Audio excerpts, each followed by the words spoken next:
지금부터 좌장이신 송치웅 과학기술정책연구원 부원장님께서 직접 진행해 주시겠습니다. 예, 안녕하세요. 저 과학기술정책연구원의 송치웅입니다. 오늘 여러 가지 여건에도 불구하고 저희 포럼에 참석해 주셔서 다시 한번 감사드리고요. 오늘 저희 포럼 준비하면서 대외 협력팀에서 준비를 많이 했습니다. 저희 배너도 이번에 새로 바꿨고요.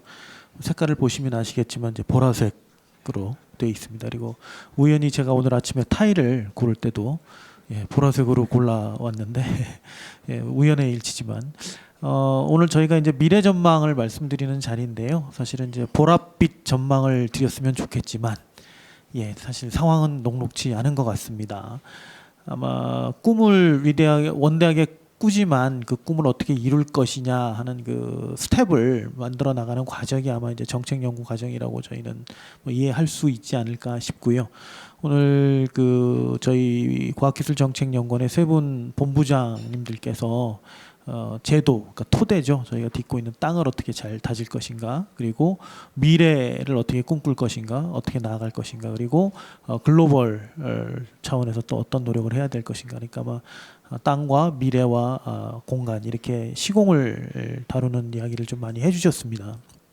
이런 저희의 그 전망에 대해서 저희 그 관련된 세 분의 전문가분을 오늘 또 모셨습니다. 그래서 저희가 오늘 말씀드렸던 전망에 대해서 어떻게 생각하시는지 한 5분 정도에서 한 5분에서 한 7분 정도 이렇게 말씀 주시면 될 것 같습니다. 이렇게 세 분 토론자분들께서 주시는 말씀 듣고 아주 간략하게 세 분 본부장님께서 답변을 하신 후에 플로어에서 Q&A를 받는 그런 순서로 진행을 하고자 합니다.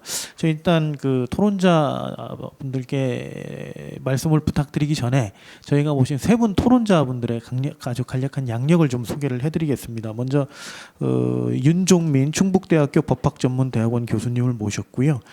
현재 충북대학교 기획처장이시고 한국과학기술법학회 회장으로 계십니다. 그리고 충북지방경찰청 인권위원회 위원장, 청주시 지방법원 시민사법참여위원회 위원장을 맡고 계십니다. 그리고 두 번째 전문가로서 저희가 이제 정병주 한국정보화진흥원 ICT 융합본부 국토환경팀장님을 모셨습니다. 그 ITU 텔레콤 월드 부산 ITU 대학원 설립 자문위원을 역임하셨고 현재 국가기후환경회의 과학기술위원회 전문위원, 인천국제공항공사 4단계 건설 자문위원으로 계십니다. 그리고 마지막으로 이제 김대환 코이카 동남아 1실장님을 모셨는데요. 콜롬비아 사무소 부소장, 중남미 팀장, 기술총괄팀장, 그리고 페루 사무소장을 역임하셨습니다. 아마도 저희 그 새 본부장님들께서 발표해 주신 내용에 대해서 아마 1대1 대응 정도의 토론이 아마 될 걸로 생각이 되고요. 혹시 다른 본부장님들께서 말씀하신 부분에 대해서 코멘트를 주셔도 아마 좋을 것 같습니다. 그럼 이제 시간이 거의 다 됐기 때문에 먼저 저희 그 윤종민 교수님께 먼저 마이크를 넘겨드리겠습니다. 네, 반갑습니다. 방금 소개받은 윤종민입니다. 제가 우리 저기 학교에서 과학기술법을 이렇게 전문으로 공부를 이렇게 하고 있는 입장에서 특히 오늘과 같은 이 혁신 시스템 재설계와 관련된 이런 토론을 하게 된 것을 매우 기쁘게 생각을 합니다. 스태피에서 늘 이 과학기술 혁신 정책 포럼을 개최하는 거 제가 익히 알고 있고 사실은 틈틈이 제가 보고 있습니다. 특히 오늘 그 논의가 되고 있는 백조 시대의 국가 R&D 혁신 시스템의 재설계라는 것, 특히 2010년대를 시작하는 2020년에 이제 우리가 해야 될 방향을 갖고 논의한 거에 대해서는 굉장히 의미 있는 자리가 될 것으로 이렇게 생각을 하고, 저도 역시 뭔가 좀 기여해야지 된다는 좀 의무감이 있습니다. 오늘 주제 발표에서 아무래도 이제 저는 첫 번째 주제인 그 백조 시대에 대비한 혁신 시스템 재설계와 관련해서 주로 토론을 하도록 이렇게 요청을 받았습니다. 발표자께서도 이 혁신 정책 방향, 혁신 시스템을 재설계하는 여러 가지 그 환경 분석을 했습니다만, 제가 생각하는 것을 조금 더 특히 더 강조를 하고 싶은 이런 게 있습니다. 특히 혁신 시스템을 재설계하는 관점에서 특히 법 제도를 어떻게 개선해 나갈 것이냐라는 측면에서 제가 생각하는 것은 정치 경제 측면에서 보면 이제는 우리가 이제 국가 R&D 또는 과학기술 정책에 대한 국가적 목표와 공감대를 다시 한번 좀 형성해 볼 필요가 있지 않느냐라는 생각을 늘 해오고 있습니다. 발표에서의 어떤 국민과 어떤 전문가들의 시각차도 있는 것처럼 과학기술을 바라보는 국민의 시각이 과연 그동안 정부나 전문가 또는 과학기술계에서 생각하는 어떤 국가적 과학기술 목표가 과연 2020년대에도 지속될 것인가라는 측면에서 한번 좀 봐야 될 거 아니냐. 그래서 국민 통합적인 관점에서의 국가 혁신 정책 목표를 다시 한번 설정해 보는 이런 노력이 필요하지 않는가 이런 생각이 조금 들었고요. 두 번째 사회적인 측면에서 보면 사실은 이 과학기술 분야뿐만 아니라 인구 감소 등과 같은 혁명적인 어떤 시대 환경 변화에 더해서 과학기술에 대한 역할 변화가 굉장히 이제 있을 것이다. 앞서 전문가와 국민의 시각에서 봤지만 주로 전문가들은 경제 성장 내지는 혁신 성장에 있어서의 STI의 어떤 그 중요한 역할과 기능을 강조한다면 오늘날의 국민들은 반드시 거기에만 있는 거 아니지 않느냐라는 생각이 좀 들어갑니다. 즉, 이 사회 안전 이런 쪽에도 굉장히 과학기술이 역할을 해주기를 기대하고 있다. 물론 이런 것과 관련해서는 최근에 했던 정책 방향이 경제정책 수단이 아니라 사회 환경, 문화 모든 면에 있어서의 과학기술 역할이 강화되고 다변화되고 있다라는 것도 있습니다만 그런 것과 관련해서 다시 한번 봐야 되지 않느냐. 특히 제가 느끼고 있는 거는 2020년대, 2020년뿐만 아니라 2020년대를 조금 길게 보면 지금과 같은 교육, 연구, 산업화 시스템이 유지될 것이냐라는 게 굉장히 사실은 저는 좀 의문입니다. 예를 들면 과학교육이라든가 과학연구라든가 과학산업화라는 것이 지금과 같이 유지되어 오던 체제가 과연 그대로 유지될 것이냐 이런 측면도 한번 좀 봐야 될 것이 아니냐. 세 번째는 이제 기술적인 관점에서 보면 뭐 AI를 비롯해서 굉장히 새로운 이런 그 기술이 발전됨에 따라서 국가 혁신 시스템도 종래와 같은 과학기술 정책 내지는 혁신 시스템을 그대로 그런 관점에서 이거를 바라보아야 되느냐 이런 측면에서 우리 한번 혁신 정책 방향을 다시 한번 봐야 되겠다라는 한번 좀 그 의견을 드리고요. 두 번째는 이러한 과학기술 어떤 새로운 환경 변화에 대비하기 위해서 이제 혁신 시스템을 재설계한다 할에 있어서는 발표자께서도 강조를 했습니다만 법제를 어떻게 정비하느냐가 굉장히 사실은 중요합니다. 과학기술 법제라는 것은 아시는 것처럼 국가 과학기술 혁신 정책의 목표라든가 기본 방향을 설정한 것뿐만 아니라 그 달성을 하기 위한 제도적 기반을 어떻게 한다 할 것이냐라는 측면에서 굉장히 중요한 정책 수단이다 이렇게 생각을 합니다. 이런 관점에서 볼 때 오늘 주제 발표를 통해서 제시했던 국가과학기술혁신법 제1의 재정비를 하기 위한 여러 가지 이슈들 또 그 대응 방향들은 대체로 적절한 것으로 이렇게 저는 평가를 하고 있습니다. 특히 이 국가과학기술의 목표와 관련해서 뭐 지난번 헌법 개정에서도 많이 논의가 됐습니다만 이 과학기술 헌법을 어떻게 만들어 나갈 것이냐 뭐 이게 이제 국회 뭐 새로운 구성이 돼서 어떻게 이제 헌법 개정 논의가 될지 모르겠지만 현재 이 과학기술이 국가 경제 발전의 수단으로 돼 있는 어떤 국가의 목표 내지는 과학기술의 기능을 헌법상 어떻게 큰 틀에서 반영할 것이냐라는 문제를 어떻게 정비할 것이냐라는 문제를 제기했던 거는 저는 상당히 적절하다. 그리고 그와 같은 어떤 새롭게 변화된 국가 과학기술의 목표를 바탕으로 해서 그 목표를 달성하기 위한 어떤 과학기술 법제 간의 어떤 통합과 연계를 위한 법제를 어떻게 시스템화할 것이냐라는 방안들을 이 제시를 다양한 관점에서 한 것에 대해서는 역시 저도 상당히 적절하고 또 그동안 과학기술 법학계에서 논의된 사항들이 체계적으로 잘 정리되어 있다는 좀 생각을 하고 있습니다. 또 그 임무 중심의 혁신 정책으로 이제 어떤 정책의 방향을 전환할 때 그러한 어떤 방향 전환에 따른 연구 제도를 어떻게 혁신할 거냐라는 문제도 재설계하는 데 있어서 굉장히 큰 의미가 있다 이렇게 생각을 합니다. 저는 지금 논의된 이런 부분들에 대한 어떤 적절성을 얘기를 하면서도 또 한 가지 추가적으로 논의해야 될 사항을 한 두 가지 정도만 저는 좀 말씀을 드리고 싶습니다. 뭐냐면 2020년을 중심으로 이렇게 과제를 제시했습니다만 사실 어떤 시스템을 재설계하고 추진하는 거는 굉장히 다 장기간 동안에 걸쳐서 이 추진되어야 될 과제라고 본다면 한 2020년대를 이리 통틀어서 봤을 때 과학기술 법제 시스템화를 구체적으로 어떻게 할 것이냐, 특히 임무정신형 혁신정책을 효과적으로 지원하기 위한 법제를 재구조화한다고 했을 때는 현재는 이 과학기술 법제가 부처별 또는 분야별 법제 체제로 이렇게 되어 있습니다. 그러면 앞으로 새로운 국가과학기술 목표에 따라서 이 경제발전뿐만 아니라 여러 가지 사회 안전까지도 포괄하는 국가과학기술 목표라고 보고 또 임무형 어떤 국가과학기술 정책으로 지향한다고 할 때 현재와 같은 부분적인 법제 체제의 보완만으로 과연 바람직할 거냐 이런 적인 측면에서 좀 더 큰 틀에서의 과학기술 법제를 임무별 또는 주요 기능별 법제 체제로 한번 확 좀 패러다임 전환을 할 필요가 없느냐 이런 부분도 한번 큰 틀에서 한번 고민해서 이 혁신 시스템을 재설계하는 데 좀 참고해야 되지 않을까 좀 이런 생각이 좀 들어가고요.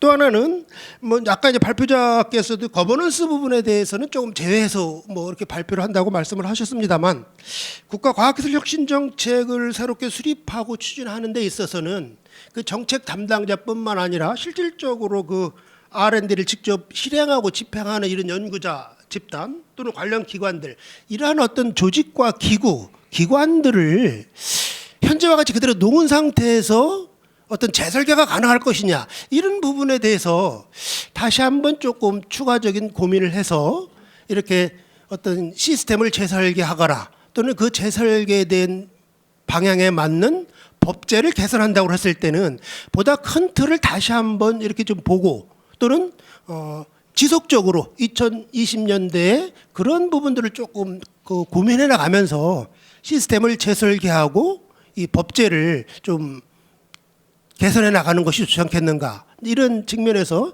이 두 가지의 좀 보충적인 의견을 드리면서 오늘 이런 어떤 포럼이 앞으로 우리 그 혁신 시스템을 재설계하고 또 제가 관심을 갖고 있는 과학기술 법제가 발전적으로 재편하는데 아주 좋은 기회가 되기를 기대하면서 제 토론을 마치도록 하겠습니다. 네, 고맙습니다. 예, 윤 교수님 감사드립니다. 아마 그 국민의 시각 변화, 큰 방향 이 세 가지 키워드를 주신 것 같아요. 다시 한번 감사드리고요. 다음으로 정병주 팀장님께 말씀 여쭙겠습니다. 네, 저는 그 과학기술이 견인하는 성장, 혁신성장 정책 전망에 대한 어떤 이주량 본부장이 말씀하신 그 토론에 대한 토론을 진행하도록 하겠습니다. 저는 주로 이제 이 혁신성장에서 핵심이 되는 데이터와 AI를 관련된 시범 사업을 많이 추진을 하고 있는데요. 그 과제를 진행하면서 정부가 어떤 부분에 앞으로 더 집중해야 될 것인가, 그리고 특히 이제 기업이 성장하려면 정부가 해야 되는 어떤 기반 조성 부분에 대한 얘기를 먼저 드리도록 하겠습니다. 뭐 잘 아시는 것처럼 4차 산업혁명의 핵심 운동력은 이제 데이터와 AI라는 얘기를 많이 하고 있습니다. 이 두 가지 핵심 운동력들은 국가사회 전반에 어떤 변화를 초래할 것으로 예상이 되고 있고, 특히 이제 죄송합니다. 인공지능은 기존 산업 어떤 경쟁 구도를 근본적으로 또 바꿀 걸로 예상이 되고 있고, 세계 유수 그 기업들은 이 AI를 적극적으로 활용하면서 부가가치를 많이 향상을 하고 있도록 나가고 있습니다. 그렇다면 이제 기존에 인간이 했던 어떤 이제 단순 업무 부분들을 대부분 이제 기계가 대체할 것으로 저희 예상을 하고 있고, 인간은 무엇을 할 것인가 좀 더 창의적인 부분에 대한 일을 집중하면서 새로운 일자리가 창출될 것으로 저희는 예상을 하고 있습니다. 최근에 이제 5G 이동통신들이 이제 개통이 되면서 초연결 사회가 예측이 되고 있고, 빅데이터 AI들은 이제 기존 산업에 대한 것들이 완전히 융합이 촉진되어서 국민들에게는 좀 더 차별화되어 있고 좀 더 그 개인 맞춤형 정보들이 제공이 될 거로 생각을 하고 있습니다. 이에 따라서 국민의 생활 편의들은 훨씬 더 그 편의가 증진될 것으로 예측을 하고 있습니다. 그러면 그 기업들은 무엇을 해야 될 것인가 저희가 바라보게 되면 여기서 이제 빅데이터에 있던 수집된 정보를 가지고 어떻게 분석을 해서 좀 더 나은 어떤 예측을 위한 어떤 알고리즘을 짠다라든지 그런 것들을 좀 더 그 의사 결정자들이 쉽게 볼 수 있도록 어떤 시뮬레이션에서 그 보여줄 수 있다 할 것인가. 더 나아가서는 요즘에 이제 증강현실과 가상현실이라는 기술들이 좀 더 그 현실화되고 있습니다. 이제 이를 통해 가지고 좀 더 이 기술들이 더 발전할 수 있는 기회를 제공해야 되지 않을까 생각을 하고 있습니다. 말씀드린 것처럼 이제 이 AI와 빅데이터가 이야기하는 데이터 경제가 주목받다 보니까 사회 각 분야에서 디지털 전환에 대한 수요가 많이 증가를 하고 있습니다. 저희가 시범 사업을 하더라도 공공 부분에 대한 이런 수요들은 굉장히 많이 확대되고 있는 부분에 있고 그러다 보니까 기존에 우리가 정부가 다양한 R&D와 가지고 각종 이제 시범 사업을 통해서 그 많은 ICT를 이제 보급을 이렇게 했습니다. 하는 과정에서 저희가 그 센서에서 발생하는 많은 데이터, 아까도 논의되어 있던 비정형 데이터 그리고 CCTV 영상 이런 것들이 대폭 증가를 하고 있습니다. 하다 보니까 이제 중소기업과 어떤 이런 그 기술 개발하는 측면에서도 고민이 되고 특히 이런 시설들을 운영하는 쪽에서도 똑같이 고민이 되는 것들이 이 데이터에 대한 어떤 저장과 처리를 어떻게 할 것인가에 대한 고민들이 나오고 있습니다. 이제 이를 해결하기 위해서 요즘에 그 과학기술 계통에서는 엣지 컴퓨팅을 통해 가지고 전속도를 지원한다든지 그 어떤 많은 용량을 처리한 그 빠르게 처리하기 위한 어떤 그 서버의 부담을 줄일 수 있는 이런 기술들이 개발이 되고 있는데. 이에 대한 어떤 그 다양한 시범 사업들이 좀 필요하리라 보고 있습니다. 그렇다면 우리가 한국 경제가 성장하기 위해서는 어떤 부분에 집중해야 될까? 저희가 제안하는 부분들은 특히 인공지능 기반의 어떤 대형 프로젝트 추진이 좀 필요하다 보고 있습니다. 특히 이제 SOC 부분에 ICT를 융합하게 되면 좀 더 체계적인 어떤 그 시설의 모니터링과 또 AI 추론에 의한 어떤 그 사전에 어떤 사고를 예측을 한다든지 예방 정비할 수 있어가지고 그 시설의 어떤 수명 연장뿐만 아니라 대규모 투자에 있어서 먼저 우리가 사전적으로 이런 것들은 그 분석을 할 수 있어서 굉장히 효과적이라 저희가 판단을 하고 있습니다. 그렇다면 이렇게 이런 서비스를 통해 가지고 국민들이 굉장한 편리를 증대할 거로 예상이 되고 있는데 좀 전에 논의된 것처럼 이런 혁신적인 서비스에 대한 어떤 이제 사회적인 어떤 갈등 또한 같이 발생을 하고 있습니다. 특히 최근에 이제 규제 샌드박스를 통해서 임시 허가를 받은 이제 사례들이 나오고 있는데 임시 허가 기간이 끝나고 나면 어떻게 할 것인가? 그러면 우리가 앞으로 법제도적 측면에서는 후속 법령 개정이 반드시 필요하리라 보고 있습니다. 그리고 또한 이제 좀 전에 그 토론하기 전에 우리가 발제에 있었던 것처럼 국민이 생각하는 어떤 이제 과학기술에 대한 어떤 수요와 과학기술인이 생각하는 어떤 이런 수요 부분이 분명히 달랐습니다. 그래서 앞으로는 좀 국민이 체감할 수 있는 분야, 특히 이제 교통이나 에너지, 환경 분야에 좀 집중해서 우리가 국민들의 어떤 체감 효과도 느낄 수 있는 어떤 그런 사업, 그리고 다양한 이제 기업들이 성장할 수 있는 그런 이제 선도적인 과제의 추진이 필요하리라 생각을 하고 있습니다. 이상입니다. 예, 팀장님 감사드립니다. 아마 요즘 가장 화두가 되고 있는 단어겠죠. 디지털 전환, 그리고 데이터, AI 이 세 가지 키워드를 가지고 아주 좋은 말씀해 주신 것 같습니다. 마지막 토론자로서 저희 김대환 실장님 말씀 부탁드리겠습니다. 네, 감사합니다. 저는 그 세 번째로 김왕동 박사님 발표해 주셨던 신남방 정책과 SD 체제 하우 글로벌 과학기술 협력에 대한 간략한 토론을 진행해 보도록 하겠습니다. 저는 코이카라고 개발 협력을 담당하는 기관에서 근무를 하고 있고요. 그쪽에서 과학기술에 대한 중기 전략을 나름대로 수립해봤던 경험, 그리고 우리 혁신 기업가들과 함께 개도국의 사회적 문제 해결을 위한 프로그램으로 CTS 프로그램을 런칭해봤던 경험을 갖고 있습니다. 제한적이나마 개발협력계의 관점에서 이 과학기술에 대한 테마를 함께 토론해볼 수 있었으면 좋겠습니다.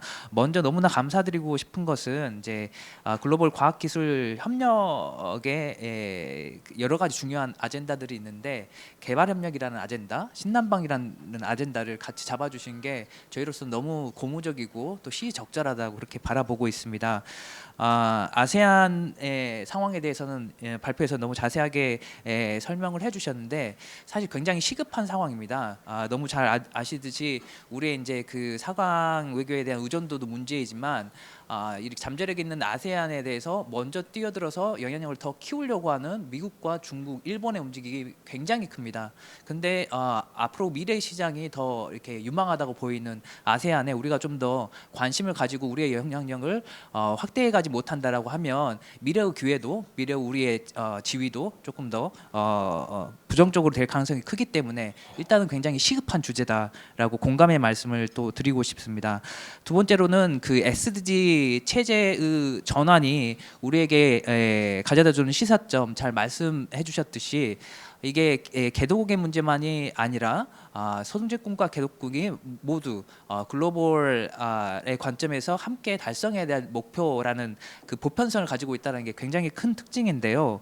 우리가 개도국의 개발 협력을 할 때에도 그 나라 정부의 어떻게 보면 잘 사는 국가로 못 사는 국가를 도와준다는 이런 관점을 벗어나서 우리 자신의 국가 발전의 어떤 그 경제 사회 환경이 균형적인 발전을 추구하기 위해서 우리가 해야 될 여러 가지 지금 과제가 있는 걸로 토론에서 계속 나오고 있는데 그걸 달성하기 위해서 우리가 하는 노력들이 개도국가의 개발 협력에 그대로 활용이 될 수 있다라는 점, 그게 굉장히 큰 기회적인 요소라고 생각이 됩니다. 그렇기 때문에 우리의 혁신 성장을 위한 노력 그리고 한국의 SDG 달성을 위한 노력을 함께 해가면서 동시에 글로벌 사회적 가치 실현도 해갈 수 있는 아젠다를 우리에게 제시해 줄 수 있는 체제가 SDG 체제라고 그렇게 평가할 수 있을 것 같습니다.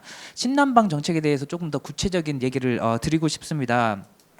지금 현재 개발협력 차원에서는 어떠한 일들이 이루어지고 있느냐. 신남방 정책의 일환으로 우리 정부에서는 2017년 ODA 예산 대비 2020년까지 2배로 확대하겠다는 공약을 이미 발표했습니다.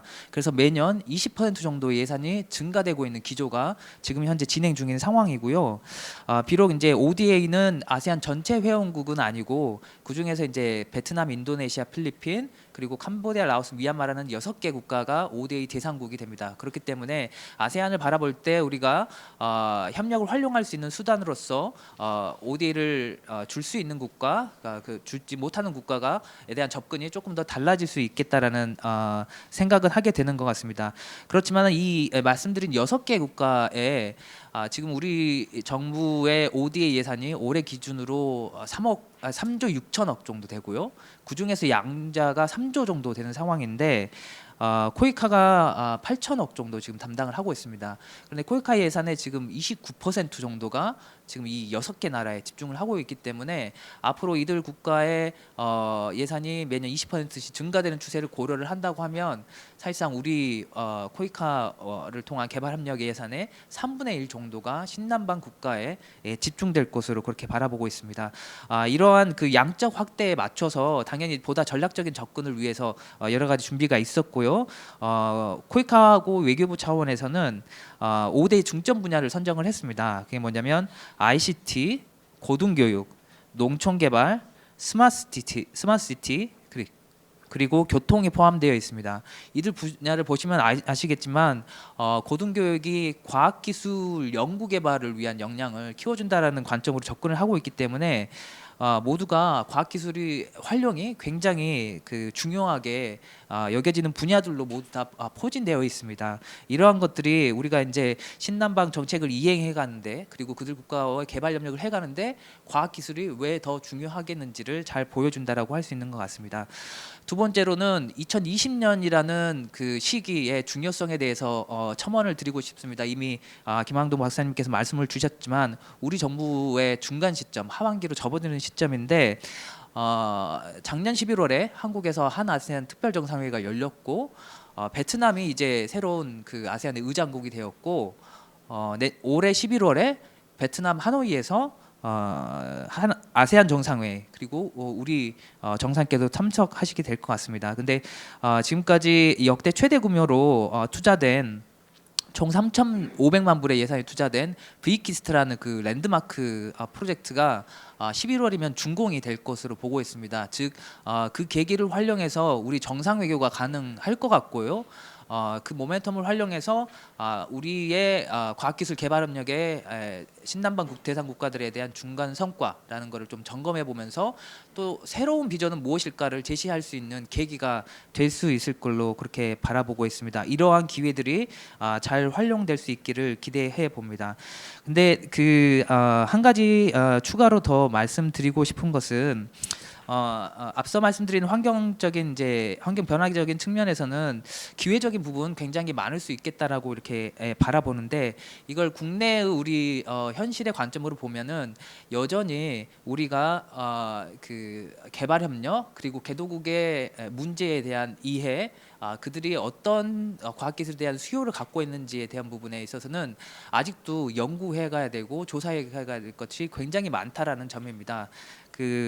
대표적으로 아세안 국가들 그 국가들의 상황에 대해서 연구가 필요하다는 말씀을 주셨는데요. 그러한 점들이 여전히 지금 현재에도 좀 더 많은 조사가 필요한 영역으로 바라보고 있습니다. 그 두 번째로 이슈로 드리고 싶은 부분은 정책 거버넌스에 대한 협업 체계에 대한 부분을 말씀을 주셨는데 이게 지금 과기정통부 안에서의 협업 체계를 얘기를 하신 걸로 이해를 했습니다.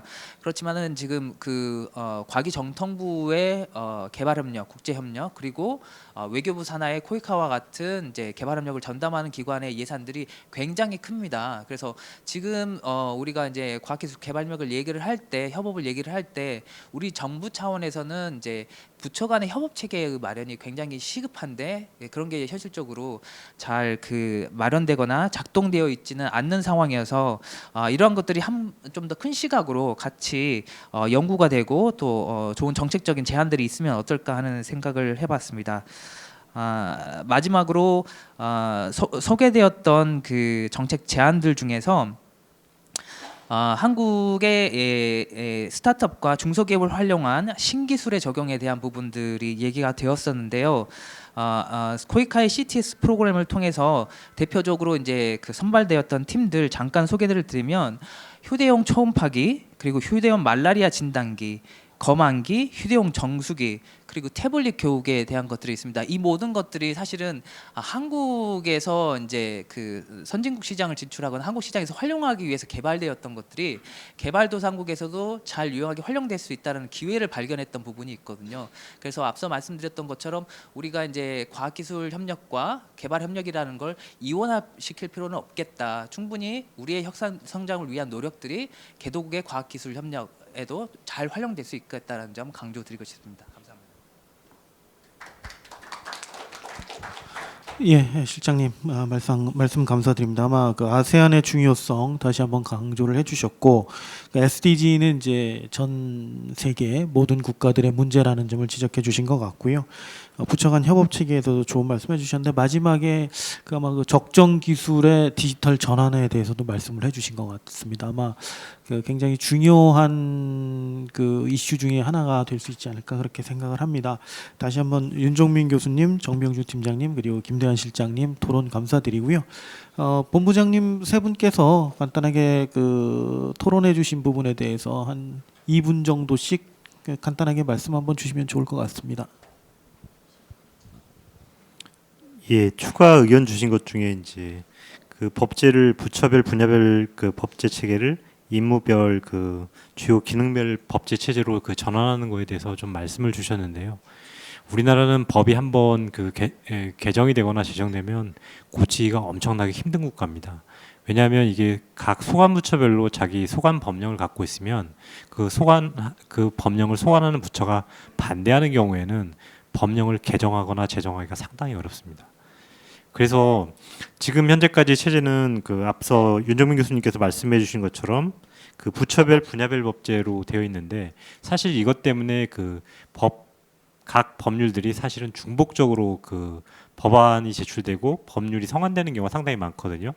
법률이라는 것은 어차피 국민 전체나 아니면 특정 영역의 수험자를 대상으로 하기 때문에 특정 영역이나 국민들을 수험자로 공통적인 요소를 갖는다면 이 법들을 기능별로 편제하는 방법을 적극적으로 고민해 볼 필요가 있고 과학기술 법령 체계에서는 특히 이런 부분들을 고려해 볼 필요가 있습니다. 다만 이런 그 법령들을 제정하거나 개정하는 데 있어서 중요한 그 팩터 요소 중에 하나가 뭐냐면 국회의원들을 평가하는 기준, 정책연구기관들을 평가하는 기준 자체를 바꿔야 됩니다. 새로운 법들을 만들면 그 승진 사회에서 가장 승진의 가점이 붙는 것들이 법률을 제정하거나 개정하는 데 그 승진의 가점들이 평가 요소로 작용을 하는데 사실 기존에 있던 법령들이 이게 그 문제를 일으키거나 하면 제거를 해줘야 되는데 그런 것들도 동시에 그 평가를 하는 데 있어서 가점을 동시에 준다고 하면 사실 이러한 불편한 요소들을 상당 부분 제어하는 역할을 할 것이라고 판단이 들고요. 그런 부분에 대해서는 공감하는 부분이 있습니다. 그리고 이제 서두에 제가 이 말씀을 드릴 때 거버넌스는 되도록이면 말씀을 드리지 않겠다고 했는데요. 물론 이제 이러한 그 법제도를 개편하는 과정에서 그리고 혁신 정책들을 그 시스템을 개편하는 과정에서 조직도 상당히 중요한 요소입니다. 하지만 지금 이 현재의 그 조직들을 흔든다고 앞서 발표를 하게 되면 사실은 동요가 많이 일어날 가능성이 있고요. 그래서 이런 부분들은 어느 정도 논의가 끝난 다음에 전체적인 그 메커니즘하고 혁신 시스템을 발표를 하면서 이러한 시스템이 작동하기 위해서 이러한 조직적인 재편이 필요하다, 조직을 신설해야 된다, 이런 방향성을 제시하는 것이 훨씬 맞는 것 같아서 지금 현재로서는 이제 진단을 하고 2020년에 대한 전망을 하는 과정에서는 적절하지 않다고 판단돼서 빼놨던 부분이고요. 이게 연구가 되면 그 부분을 적시해서 전체적으로 가는 방향성에 대해서 이야기를 하는 것이 맞다고 생각을 합니다. 예, 좋은 의견 주셔서 감사드립니다.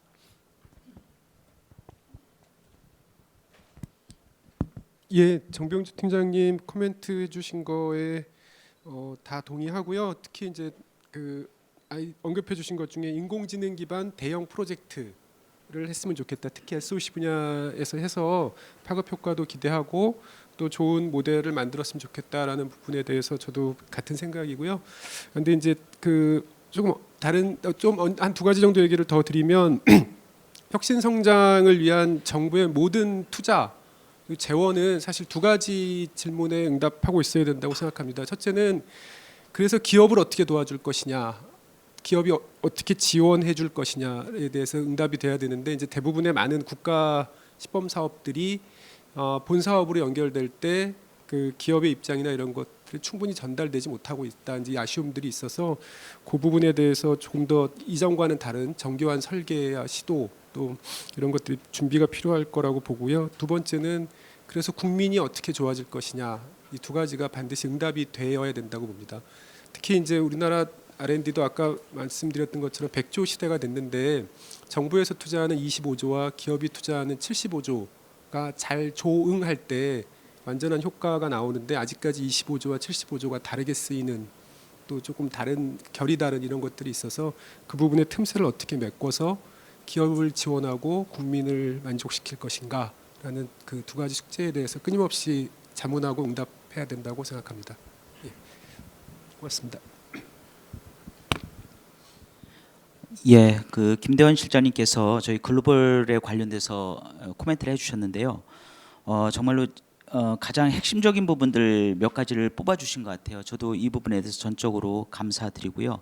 예를 들면 여러 가지 세 가지 정도로 이렇게 좀 요약을 할 수가 있을 것 같은데 첫 번째는 이제 V키스트에 있어서의 현재의 그 상황에 대해서 말씀을 해주셨습니다. 사실상 요 현재 상황 속에서 V키스트를 현재에서 다시 평가를 하고 향후에 이를 어떻게 더욱더 새롭게 한국의 그 브랜드였었고 플래그십이었었는데 이걸 어떻게 키워나갈 것인가. 그래서 저희 스태피도 이 부분에 대해서 고민을 하고 있고요. 그래서 이 오늘 이 포럼이 이루어지기 전에 제가 잠시 실장님하고 같이 만나서 상의를 한 게 뭐였냐면 저희 베트남 호알락 하이테크 파크 사업에 대해서 논의를 했습니다. 바로 이 V키스트의 포스트 V키스트 사업으로서 추진할 수 있는 가장 적절한 호알락 하이테크 파크가 이거를 지금 뭐랄까요? 같이 지금 위치해 있는 그 파크가 거기이기 때문에 향후에 저희 스태피도 이것을 어떻게 이 사업의 일환으로서 할 것인가, 그리고 협력을 할 것인가를 코이카하고 같이 논의를 아까 실장님하고 했고요. 이 부분은 앞으로 그렇게 좀 진행을 했으면 합니다. 그리고 두 번째 같은 경우에 그 정책 거버넌스 협업 체계에 대한 부분들, 이 부분이 정말로 중요합니다. 그래서 현재 정부는 ODA 사업에 있어서의 가장 중요한 정책으로 융합이라는 키워드를 들고 나왔고, 그리고 기재부에서는 지금 융합 예산이라는 이 꼭지를 가지고, 그리고 국사협에서 지금 코이카에서 지금 운영하고 있는 국사협이라는 이런 절차를 통해서 현재 부처 간 융합할 수 있는 그 프로젝트를 발굴하고 있는 중입니다. 이거의 중요성들을 저희 스태피 내에서도 저희 본부 차원에서도 인식을 하고 있고요. 그래서 올해에 저희 스태피의 그 단 사업으로서 단 과제로서 융합 사업 기획 연구를 추진하고 있습니다. 즉 그 안에는 특히 신남방 국가에 해당되고 있는 6개 그 국가들도 아마 일부 포함이 될 겁니다. 다는 모두는 아닐 수 있지만 대부분의 국가가 포함이 되는데, 그 국가에서 융합 사업으로 기획할 수 있는 그 사업 꼭지가 뭘까, 주제를 발굴하는 것이 안에 포함이 되어 있습니다. 그리고 현 정부에서 이런 융합 사업을 추진할 때 있어서 어떠한 것이 현재의 문제가 되고 이것들을 해결하기 위해서는 정책적으로 어느 방향으로 가야 될 것인가에 대한 것들도 올해 사업 내용으로 포함이 되어 있습니다. 이렇게 대응을 하고 있고요. 마지막으로 세 번째에 중요한 것이 신기술 적용에 대해서 CTS 프로그램에 대해서 논의를 해주셨는데, 정말 제가 이번에 네팔 출장을 갔다 오면서도 네팔 내에서도 사실상 어떻게 하면 그 나라에서 네팔도 유사한 특성을 가지고 있습니다. 워낙 산악 지역이 많기 때문에 여기에서도 산악 지역 내에 있는 그 마을에 의료라든지 아니면 그런 혈액이라든지 그런 어떤 것들을 수송하기 위해서 필요한 것들이 드론 같은 그런 것들이 있거든요. 그랬을 때 이런 어떤 신기술을 적용할 것인가에 대한 그런 관심들이 무척 많습니다. 이와 같이 이런 관심들을 가지고 있을 때 저희가 제일 먼저 찾았던 것이 코이카의 CTS 프로그램 중에서 지금 현재 발굴되어 있는 그런 기술들과 실제 사업화되어 있는 것이 무엇인가를 지금 찾아봤습니다. 거기서 지금 찾고 있는 과정이고요. 그와 같이 향후에도 이 프로그램들은 무척 중요하게 여겨질 것 같고, 또한 앞으로 우리 정부에서도 실제적으로 이런 ODA 사업을 기획하고 나아갈 때, 그리고 저희들이 정책 자문을 할 때도 이게 중요한 하나의 정책 자문 꼭지가 아닐까라는 생각을 해봤습니다. 감사드립니다. 예, 세 분 본부장님 감사드립니다. 저희가 아직 시간이 좀 있어서요. 그 플로어에 계신 저희 뭐 코멘트나 질문을 해주셨으면 좋겠고, 뭐 크게 문제가 되시지 않는다면 성함하고 소속을 좀 말씀해 주시면 좋을 것 같습니다. 네. 예, 아주 좋은 말씀, 또 이 정책 근간을 이루는 시스템 혁신에 대해서 아주 많이 배웠습니다. 저는 이제 신자, 영자, 출자라고 의료 정책을 연구하고 있고요. 그 과기부에서 한 11년 있었고, 복지부, 보건복지부에서 한 20년 뭐 이상 있었고, 뭐 하여간 공직 생활을 많이 하고, 이제 사회 나와서는 정책하고 의료 정책 그 강의를 한 10년 정도 했습니다. 지금 이렇게 보니까 저는 이런 데 오면 굉장히 희망을 갖는데, 실제 돌아가는 거를 뭐 정책일 때도 그런 생각을 많이 했습니다만은 잘 안 돌아가요. 그 이제 시스템을 이끄는 지도 체계, 저도 뭐 한국 보건의료의 핵심 지도 체계라는 걸 연구해가지고 책도 쓰고 그랬습니다만은, 글로벌 헬스케어 시대의 의료 정책론도 썼고 몇 가지 썼습니다만은, 우리나라 과연 시스템을 이끄는 어떤 가치라든지 리더십이라든지 그런 문제가 굉장히 중요한데, 그게 과연 지금 제대로 돌아가고 있느냐. 그 가치나 리더십이 안 되면 제도 책임성 전문성을 해봐야 그게 이제 제한적이고, 특히 국민의 참여가 안 되는 거죠. 그러니까 지금 모든 우리나라 시스템을 이끄는 핵심 지도 체계가 코어 시스템, 그게 이제 문제가 되는 것 같아요. 제가 볼 땐. 안타까운데, 그래서 뭐 여기서 이렇게 중요할 때도 왜 국회의원들이 자기 지역구 그런 것도 있겠지만 왜 이렇게 하나도 참석을 안 하는가. 또 그 각 부처 그런 데서도 좀 해야 되는데 또 안 하고. 그래서 결국은 핵심 지도 체계가 그 사실은 모든 게 가치고 그 철학과 가치고 그다음에 이제 사상이고 그다음에 이념이고 이렇게 쭉 나가는데요. 우리나라는 그걸 지도자들이 최고 지도자부터 그 아래 있는 지도자들도 그런 걸 인식을 제대로 못하고 그게 또 제대로 안 돌아가는 그런 면. 그래서 아무리 그 중간 단계에서 이렇게 전문가들이 잘해도 그게 실제 어떤 그 정책 수행하는 데 있어서 제대로 안 되는 문제이긴 너무 안타깝습니다 지금. 그래서 그게 그 어떤 지금 이 시기상으로 보면 굉장히 중요한 시기인데 그런 게 안 되는데 이런 문제를 사실은 국민적인 입장에서 저는 호소하고 싶어요. 시민단체 오늘 안 오셨는데 시민단체가 왔으면 더 그런 말씀을 드리고 싶은데 너무 소화적인 자기 편 이해관계 이기적인 관점에서 보지 말고 우리 사회 국가가 진짜 올바로 돌아가고 이 뭔가 발전해야 뭐 어떤 성장을 해야 그 나눌 수 있고 풍요로운 사회를 갈 수 있는데 그런 게 지금 성장 동력이 막 꺼져가지요. 혁신 성장이라 하지만 그게 실제 안 되고 있잖아요. 저는 의료 쪽에서 뭐 바이오라든지 그 의료 문제만 해도 굉장히 그 산업 활성화시킬 수 있는데 전혀 안 되고 있거든요. 그래서 지금 그 국민들이 좀 그 어차피 정치에 있는 사람들은 깨라 그래야 못 깨니까 국민들이 이제 4.15 총선도 있고 그다음에 이제 대통령 선거도 있을 텐데 진짜 그 안 이끌어 나가는 그런 지도자나 그런 사람은 과감히 국민이 그 어떤 그 자기 선거권 유권자로서 그걸 과감히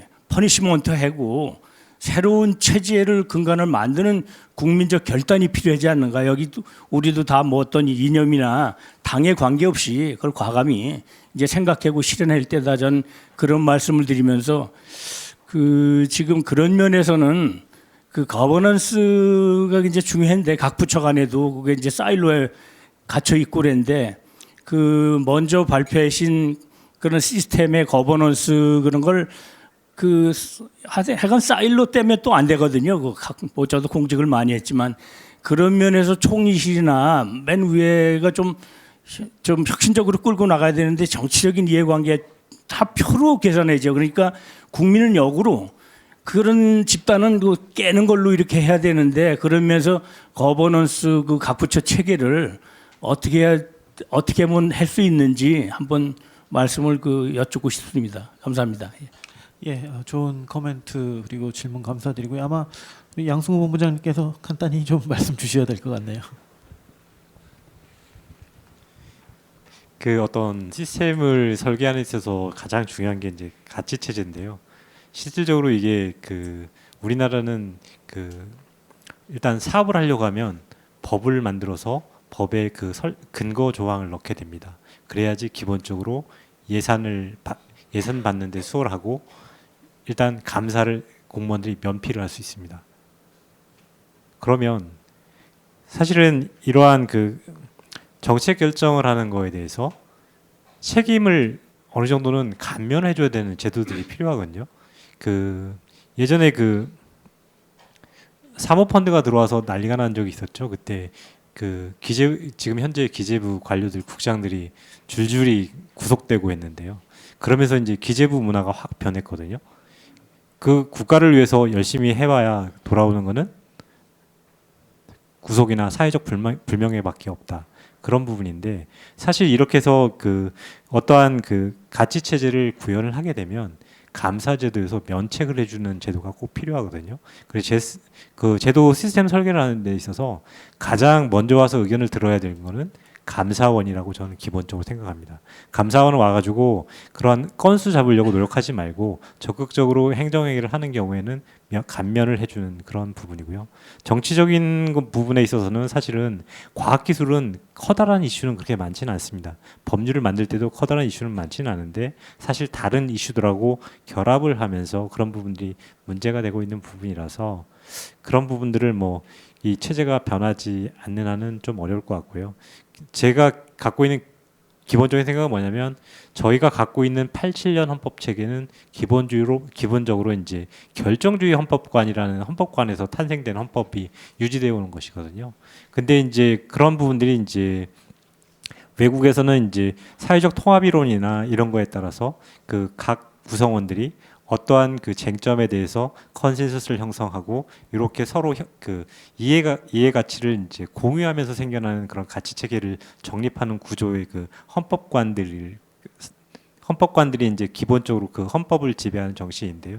그런 부분으로 좀 바뀌어가는 상황이긴 한데 지금 현재의 그 체제에서는 그 부분을 건드릴 수가 없어서 좀 아쉬운 측면이 있으나 새로운 방향성을 갖고 갈 때는 그런 부분들을 논의해 볼 필요가 있는 것 같고요.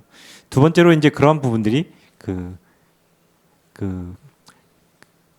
어떻게 보면 성장 동력, 경제적인 요인 이런 걸 강조하는 것도 하나의 축이라고 본다면 학문의 자유라는 측면에서 연구하고 싶은 연구를 하고 그에 대한 책임을 지는 그런 구조로 변해가는 그런 방향성을 갖는 것은 좀 바람직하다고 판단이 됩니다. 이상입니다.